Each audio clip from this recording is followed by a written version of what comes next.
Det kan godt være, at det ikke sådan umiddelbart ligner noget, men når man kommer på gården, skal man bare være nysgerrig. Zoome lidt ind, tænke, er her noget? Er der et dyr? Vi prøver at gå på opdagelse. Og jeg kan jo godt lide, at man er lidt stille. For det er alligevel deres verden. Se, er der et fantasidyr her? I så fald, hvor er øjnene? Og husk, at fantasidyr, de har deres eget udtryk. Altså det, jeg vælger at se her, det er en lang hals.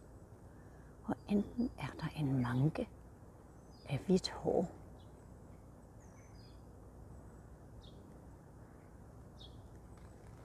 Jeg skal prøve godt tættere på. Er den her? Nu er vi så tæt på, at næsten kan høre den trække på øjnene. Og hvad lever de der? Er det følehorn?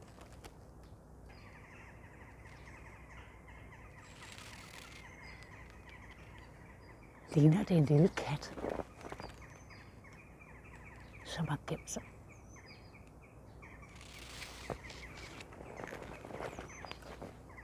Måske. Jeg skal vise dig noget, jeg selv synes er så sjovt. Det er, at man kan skabe historien på en anderledes måde.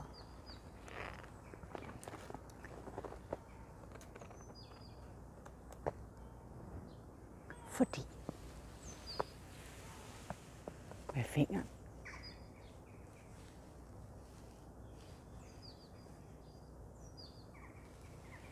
kan du selv give den udtryk.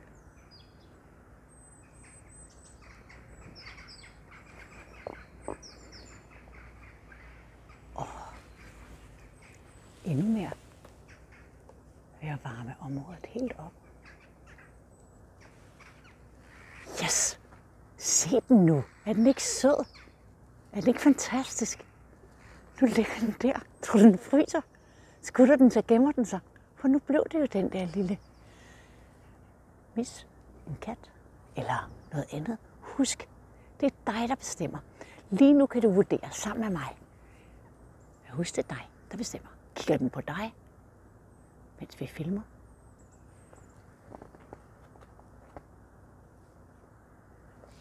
Igen her kan du skabe udtrykket. Eller samarbejde.